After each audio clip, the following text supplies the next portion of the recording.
नमस्कार दोस्तों, मैं पवन आपका मेरे चैनल टेकी पवन में स्वागत करता हूं। कृपया टेकी पवन चैनल को सब्सक्राइब करें एवं लाइक करें। आइए आज के टॉपिक पर चलते हैं।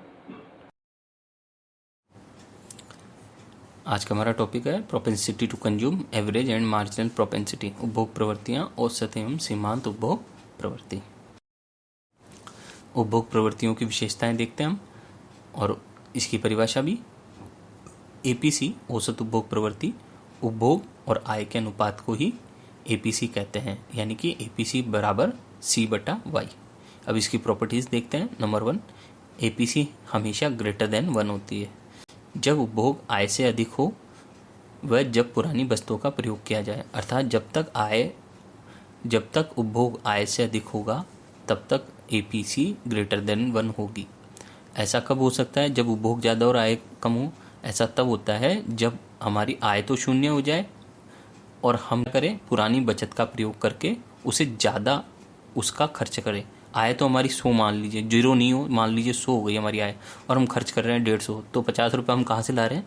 हमने जो पहले से पैसा बचा रखा था उसे हम खर्च कर रहे हैं। इस स्थिति में बचत 0 ना होकर क्या हो जाती है? अबचत, डिस सेविंग, कि हमने पुरानी बचत को और निकाल लिया। दूसरी प्रॉपर्टी है एपीसी लेस देन 1।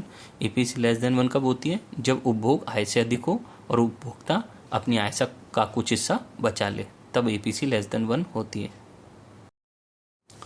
एपीसी बराबर 1 कब होती है? जब आय और उपभोग दोनों बराबर हो, अर्थात बचत अगर शून्य हो जाए तो उस स्थिति में एपीसी 1 होती है।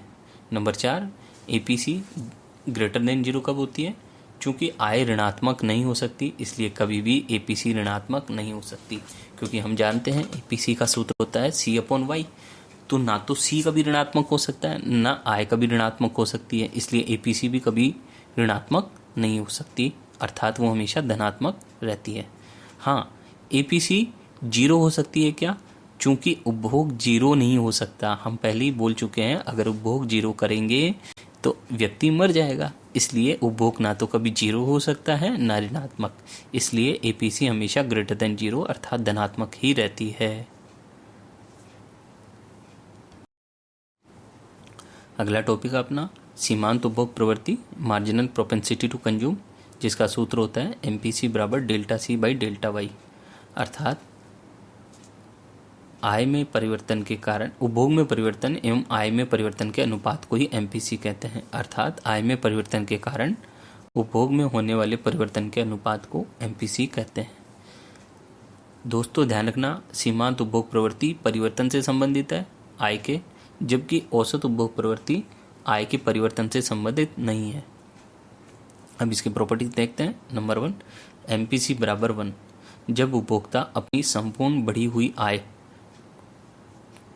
उपभोग पर खर्च कर देता है तो उस स्थिति में डेल्टा सी बराबर डेल्टा वाई हो जाता है, तो एमपीसी बराबर 1 हो जाती है। नंबर 2, एमपीसी ग्रेटर देन 1 कब होती है? एमपीसी ग्रेटर देन 1 नहीं होती है, क्योंकि कभी भी डेल्टा सी डेल्टा वाई से अधिक नहीं हो सकता। क्यों नहीं हो सकता? क्योंकि मेरी आय तो बड़ी 100 और मैं खर्च कर दूँ 150, ये पॉसिबल नहीं है।